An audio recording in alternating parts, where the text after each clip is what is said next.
Welcome to Loving Me Before I Love You with Tammy Nicole, the podcast dedicated to you loving and putting yourself first. Others have come first in your life for years, and you know it's time for that to change. You're about to be empowered to set healthy boundaries, confidently have hard conversations, unapologetically put yourself first, and live the peaceful life you deserve. Remember, self-love is essential, and loving yourself sets the stage for every other love in your life.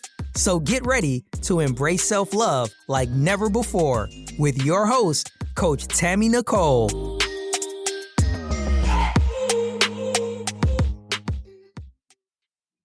Hey. Welcome back to Loving Me Before I Love You on this Transformation Tuesday.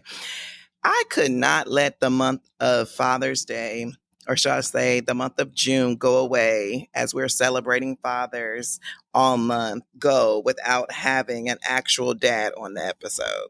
So this episode, we have a father, and we are going to talk to him about what it's like to be a dad, what his journey to fatherhood look like, and what does he value most about being a dad.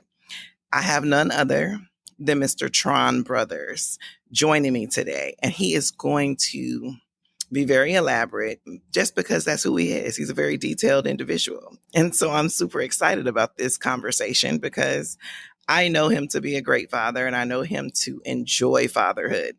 So, Tron, welcome to the show. Thank you, Miss Tammy. Thank you so much. How are you? I'm doing okay. I can't complain. It's the month of June. Just celebrated a birthday, so I'm feeling good. Awesome. Yes, happy belated. So, tell the people a little bit about yourself before we dive into your journey of fatherhood. Well, that's interesting. I wear a few hats. Some of them I pick up more often than others. A disabled veteran, served the country for 16 years and 4 years in the Marines, 12 in the Army. I'm an entrepreneur. I'm an app developer. I also am an author. I used to write under a pen name, but now I'm going to start republishing those books under my own name. And I like to call myself a little bit of a philanthropist, right? And definitely a lover of veterans. Okay. Well, thank you for your service. Thank you. And as you guys know, I jump right into it, right? I'm not a pity patter of around the feet. I jump into the conversation very quickly. So again, thanks for joining. Daddy, let's talk about your role as a father.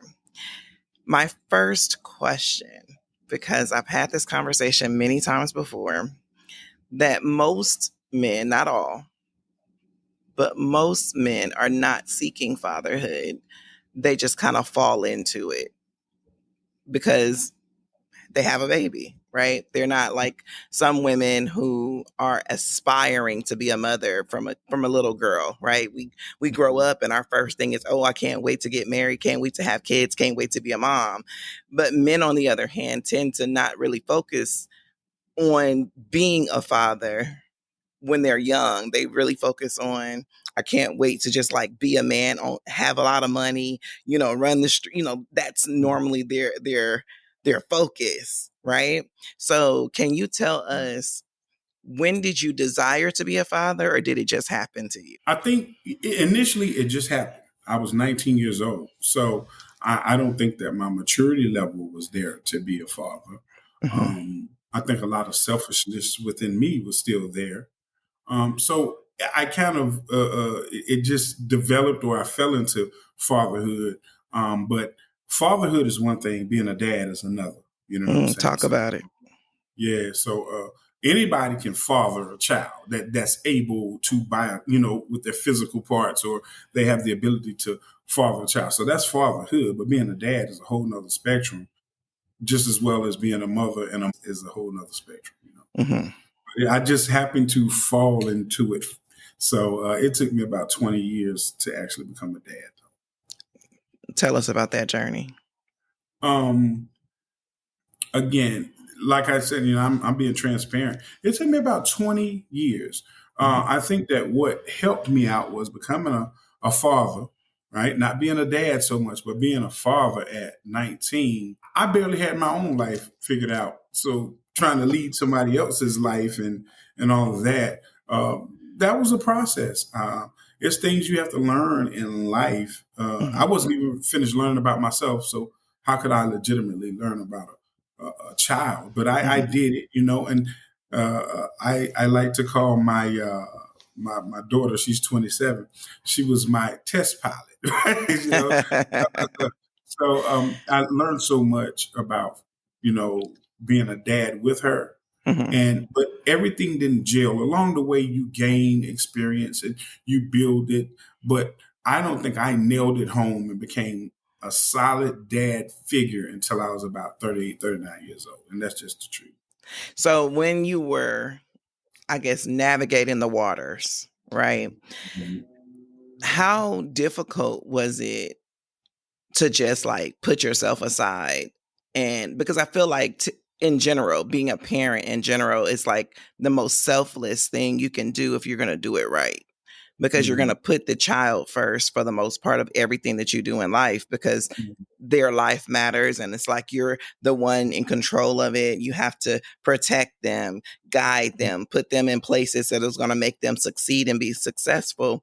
So how do you, like, when you were doing that process for you, like, when were you like, you know what? I got to stop being selfish?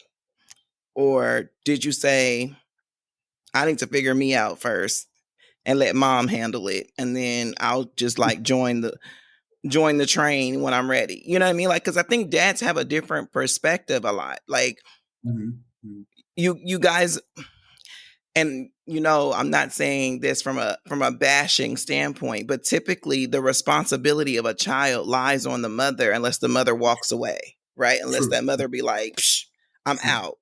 And so how did that happen for you? Like, how did you go, you know what, I got to stop worrying about me and really step in and actually run the race of daddyhood? That happened around maybe my late 20s, early 30s. It wasn't an epiphany overnight. It was a thing of, hey, one important thing, I started taking being a dad kind of serious at that point, but I still didn't set aside my selfishness. I'm just being honest and transparent. I still wanted to have a certain life and focus on me, right? And that's where I think that people should evaluate when you're bringing lives into this world. Evaluate whether you're done doing you. Evaluate whether you're ready to take that next person's life over yours and make it your priority. And I wasn't in that place. I'm not even going to lie. I didn't get that until my late 20s, early 30s. And that's when I said, you know what? I have a daughter, and at that time you're talking, she's 10 or 11. And I started noticing that daughters watch their fathers in a different capacity, right? Young men will want to look at their fathers and duplicate what they see, right? And that's one thing in its own, because that young man is normally going to see what he took from his father and then develop his own personality. A daughter stands right there and looks you dead in your eyes, and she's looking at dad like, this is what I'm going to see. This is what I'm going to formulate the man I want to be with after my dad. And I didn't realize that until my late 20s, early 30s. And then I realized, hey, she's watching me, but not like my sons watch me. You know what I mean? My sons wanted to see how to operate as a man, right? Whereas I think my daughter was looking at me how a man should maneuver himself. You see what I mean? So if she ends up with a guy that's a certain way, not all the time, I'm not saying all the time, but if she ends up with a guy a certain way, it could be possibly because of the relationship that she had with me. And I started to take that serious. And I said, oh no, I got to fix this. I got to solidify this, because in maybe another 10 years or 12 years, my daughter may be walking down the aisle. And I would love for the man that she walked down the aisle not be what I was, but be better than me. But I know that he's, complete enough and wholeness enough to take care of my daughter, So that's when it kicked in for me. Awesome. It's actually awesome that you said that, because when I first started out on the journey of like being a coach, I wrote a book about daddy issues for women. And in that, I talk about how we tend to find our fathers in men that we Mm-hmm. want to date. And a lot of times we do it not really from a conscious standpoint, it's more from a subconscious, because it's something that we have been conditioned through the growing up process of what we Mm-hmm. tolerate, what we enjoy, what we are used to, right? So, like, a lot of times we move from a comfort standpoint than we do from a necessity or what we need perspective, right? So, like you just Mm-hmm. mentioned, the daughter is looking up to you to see what type of man she should really be attracting, or what type of man she should engage with based upon the type of man you are in her life, right?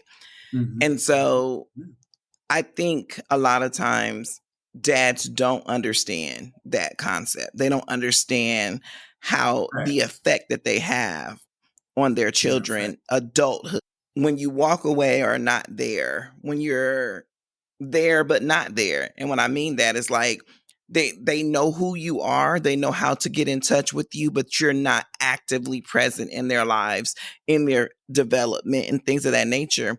They tend to have an issue with attachment, right? Like, they find it difficult to attach to men, so they avoid them. They, are always. I love when men can, like, really have a big issue when women are very clingy, Mm-hmm. right? They have an issue with it. They're like, why you asking me where I'm going every time I walk out the door? But they don't realize that that stems from the woman having a father that every time he walked out the door, she didn't know if he was coming back. You understand what I'm saying? Like, it's Yeah. Yeah. all of that kind of does derive from that. So I think Yeah. it's very honorable for you to say that you didn't realize how you showed up could affect her in the long Mm-hmm. run, and when you realized that, you Mm-hmm. decided to change it. Absolutely. Absolutely. So now I'm going to ask, did you have a conversation with her when you decided to make that change, or did you just show up differently? That's an interesting question because there was several conversations made. One conversation I feel like I owed her because I hadn't been. I was never like not in the picture, but as you say, I'm around, I'm involved, but I'm not engaged. If that Mm-hmm. makes sense.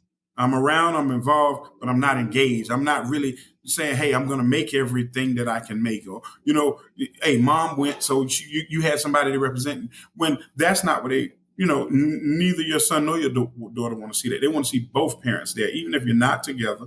They Mm-hmm. want to see both of them being represented because now they can say, "There goes my dad, there goes my mom," Mm-hmm. And a lot of their peers and other children don't have that ability to say that too, and that's I didn't realize how important that was. Mm-hmm. So there was a conversation probably in my early 30s, but I think the real big conversation came when I was probably about, like I said, about 37.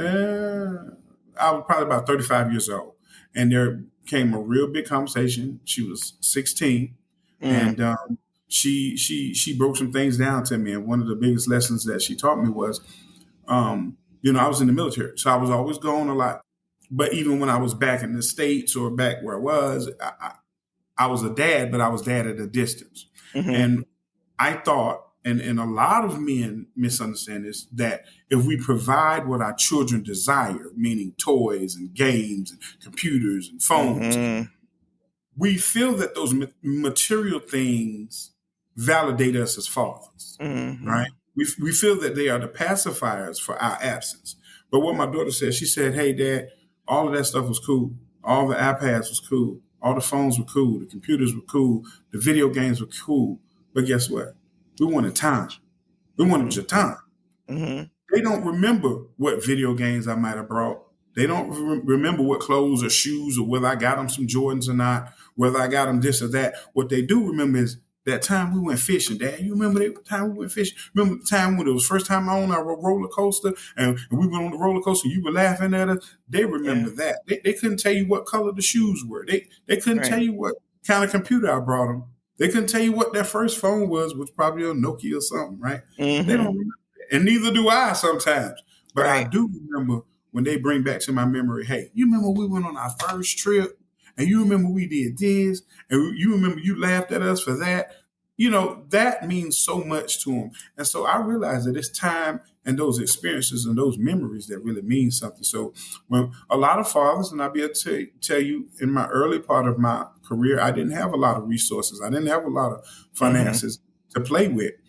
And I felt guilty because I'm like, man, I can't give my kids this and I can't give my kids that and I can't buy them this. So sometimes it makes you feel less than.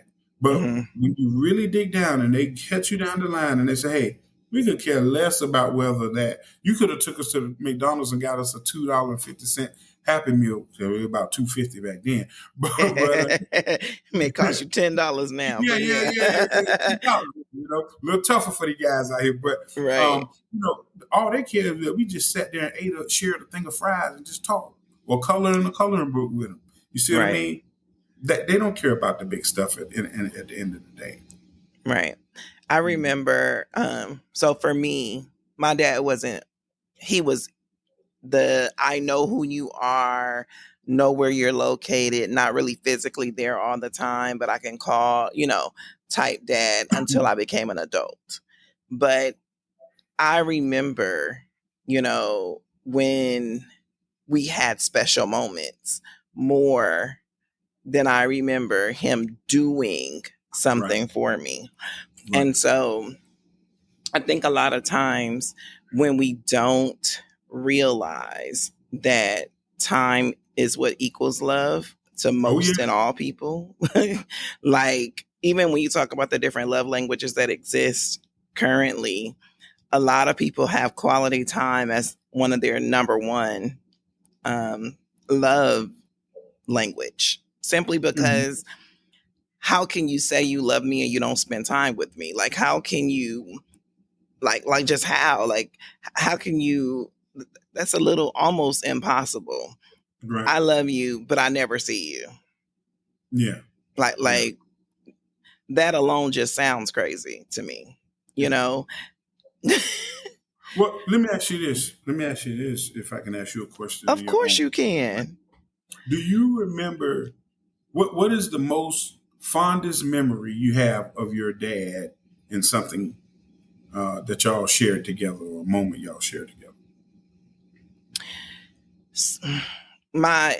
Wow. So I do have a few, even though there was not a whole lot of time, but my fondest memory as a child is my dad. He wrote a song for me when I was an infant. And it's a song that sings in my head all the time when I think of him. Right. And so whenever he would be nice to me or want to spend time with me or want to have daddy-daughter moments, he would sing it to me, and it was something super short and sweet. It didn't even have real verses, or it was just a chorus. It was just a hook, right? And it made me feel special. And it made me feel special, honestly, because he didn't make it for nobody else. You know what I mean? And he technically has 3 biological children, 5 and 7 total kids when he has stepchildren or bonus children. And so, but nobody has a song but me. And I am his first biologically born daughter. I have a brother. He has a son. I have a brother who's not from my mom. And then I have my sister who is from my mother, who's younger than me. But I still am the one with the song. And so... And you'll carry that memory forever, for the rest of your days, right? But I bet you don't remember the first toy that he brought you. You Never. Don't remember the first doll, right? Because that particular thing and experience and memory embedded in your heart. And that's what I had to learn too. Like, creating memories with my kids was what they wanted. In order to create memories, you need time. Yeah, absolutely. Absolutely. And I think a lot of times dads kind of forget that it's about the child and not about the mom a lot. Right. So I do know that there is a disconnect when it comes to some fathers who may desire to be a dad, but the mom may be in the way. The mom may be what I call a roadblock in actually navigating the fatherhood or daddyhood, as we were distinguishing between the two. Did you ever have those struggles? Yes, with my first daughter, I had those struggles. But let me say this in defense of that. I inquired about, like I said, I became a dad at 19, and I inquired about why, you know, sometimes she wouldn't be available when I wanted to spend the time, right? Mm-hmm. And so sometimes our children see things totally different than how we Mm-hmm. see. And so all they know is, well, you didn't come around. Well, not all the time is the case that I didn't come around. Maybe there were things or roadblocks blocking, right? Mm-hmm. And I'm not going to tell you that some men don't come around and they just don't care. But in Right. a lot of times in my earlier years, they prevented me from kind of getting to my daughter. And I asked them about it later on in life, when I had matured. And they said, well, we were just trying to protect her. Mm. When I go back and I think about that, I'm not going to say that it had no validity at all, Mm-hmm. right? Um, Protecting a child means more than just physical. In fact, I'll say protecting the child, the physical part really sometimes is a secondary aspect because you have to protect the child's mind. You Mm-hmm. see what I mean?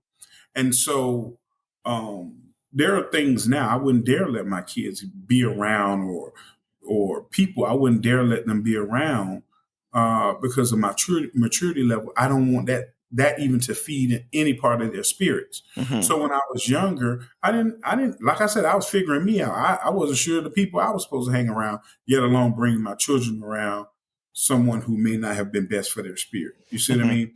So when people say, the reason why we didn't always let you get, your daughter or your son is because of maybe the company I kept, Mm-hmm. maybe the spirit I had at the time. So sometimes I think that it's very important that we as parents, we do protect our children's mental Mm-hmm. aspect of it because even for myself,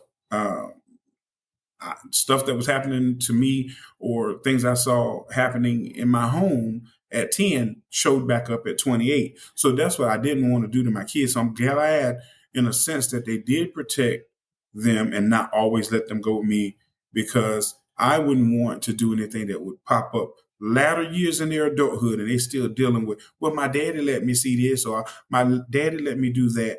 I wouldn't want that. So I'm glad that they did. That's a very good perspective. A lot of times we don't really think about it from that Mhm. perspective. Most of Mhm. the time, the roadblock is always because of the relational issues between the Mhm. two parents. Mhm. So to have that perspective, I mean, that's actually pretty awesome. Yeah. I It's mean, not. look at some kids. I have a friend. His mom was a drug addict, right? Mhm. And even though he lived partially with his mom, partially with his grandmother, the grandmother wouldn't let him always go with his mom. And uh, the reality to it is, grandma was protecting him from something. And Mhm. then I think a lot of times, even when the father and the mother can't get along, I think sometimes for children to see that, that's unhealthy too. You see what I'm saying? So is it best, and I've always thought about this, is it best for my child to see me and mom battling back and forth, Mhm. never no physical for me, but I know people who saw physical in her. That's a mental strain right there as well for the child. You see Mhm. what I'm saying? So sometimes distancing ourselves is a good thing. I never had to do that. I always had grandmother issues with a grandmother, was kind of trying to protect me from getting my daughter. But yeah, so you got to look at the big picture sometimes. Sometimes, even though it doesn't seem fair, if you're just going to cause chaos and trauma for the kids, leave each other alone anyway. It's the way it is. Hey, hope you're feeling the love in today's episode. We'll pick back up where we left off in a moment. First, we're excited to share that Tammy has a collection of self-love t-shirts, hoodies, mugs, and journals for you to express how much you love yourself to the world. From comfy hoodies to motivational mugs, there's something for everyone. While you're listening to today's show, feel free to browse the full collection at IamTammyNicole.com. Thank you, and without further ado, let's get back into today's show.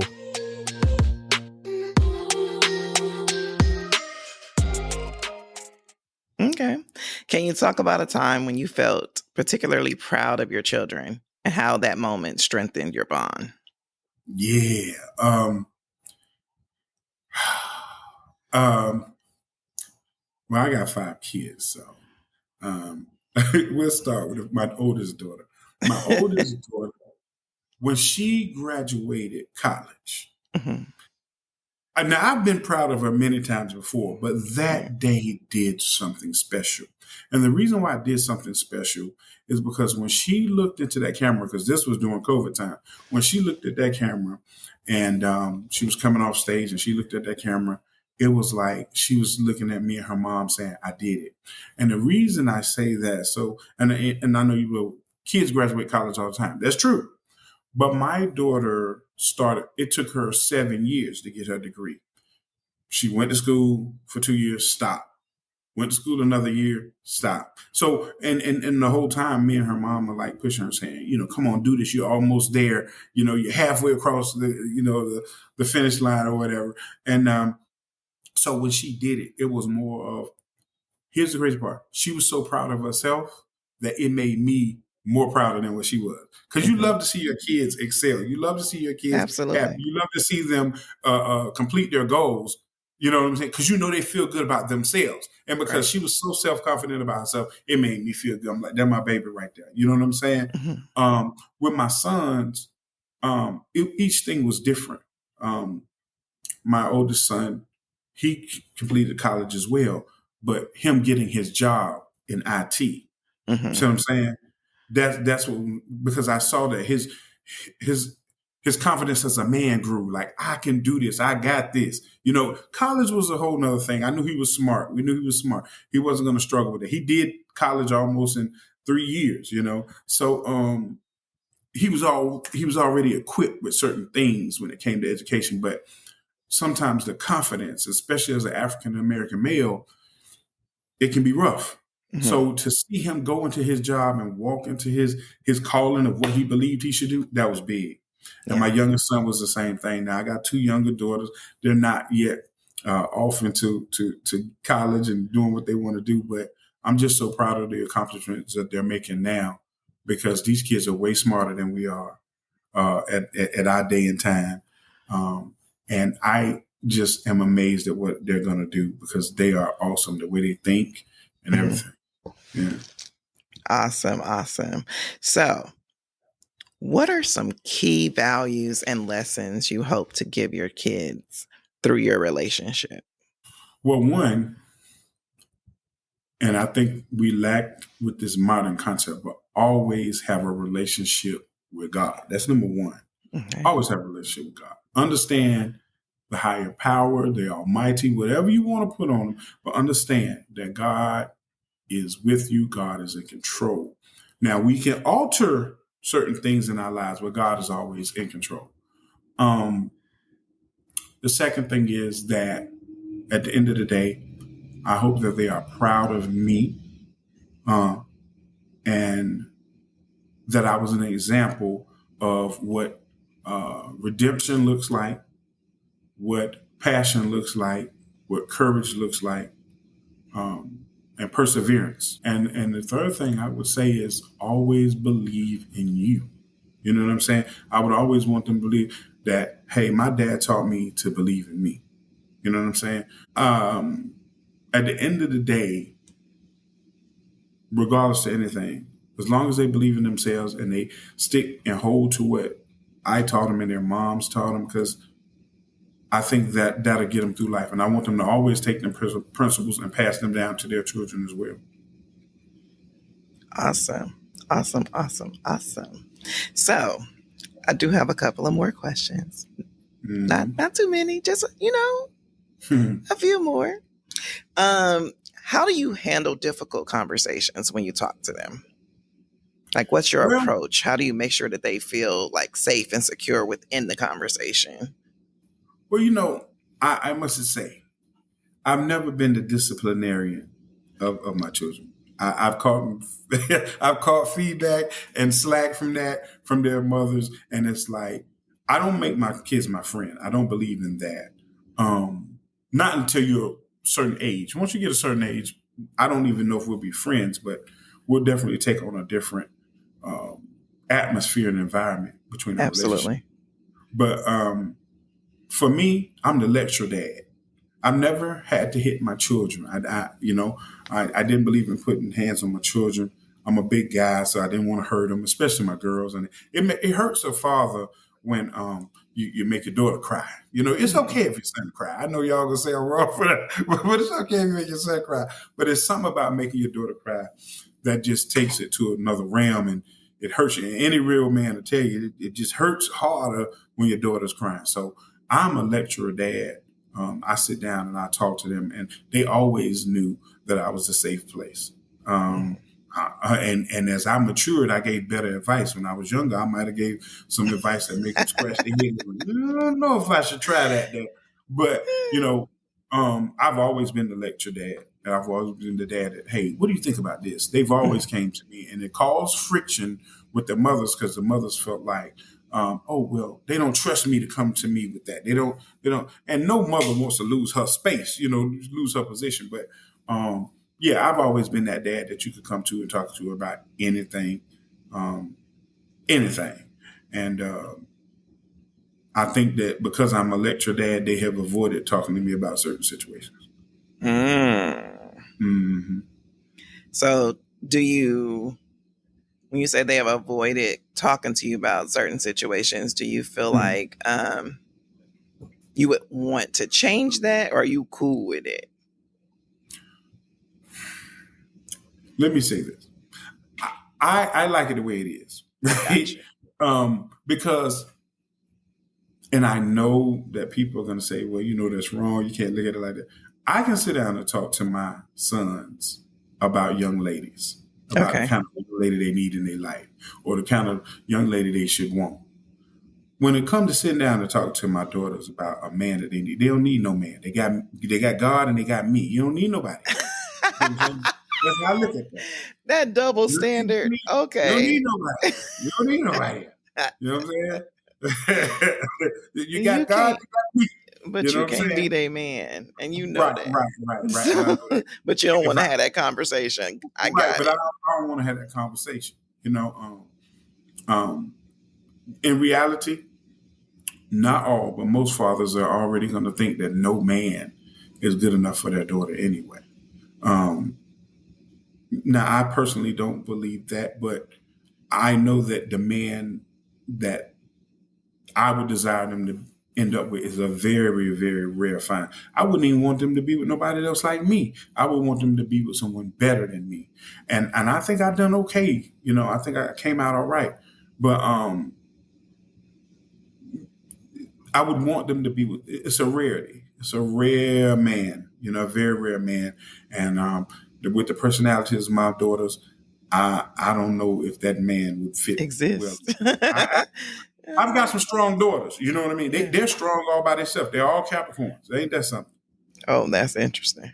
That's a whole nother subject. I'm gonna hold that topic for another episode. Another episode. However, I have one final question. And that question is, what advice would you give to other fathers who want to build and maintain strong, loving bonds with their children? It's going to be hard, but fathers got to be vulnerable. It doesn't matter the age or the gender of that child. You got to be vulnerable with your kids. You got to be vulnerable. And I know it's hard for men to be vulnerable in general, but I promise you, children have an extra sense, and they can tell when someone isn't being straight up with them. Be straight up with your kids. Be vulnerable. Tell the truth. Be honest with them. Like, hey, I can't sit up here and tell you, baby, that I got all the answers, but I tell you what, I'm going to pray to the man upstairs, and he give me the proper guidance. And hopefully I'm going to make the right decision for you, your mom, and whomever else is involved. You got to be vulnerable with them. You got to tell them the truth and let them know that you're not perfect and you're not always going to make the right decision, because that's life. Right. That's life. Just let them know that you're making the best decision from your heart and from your prayers that you made.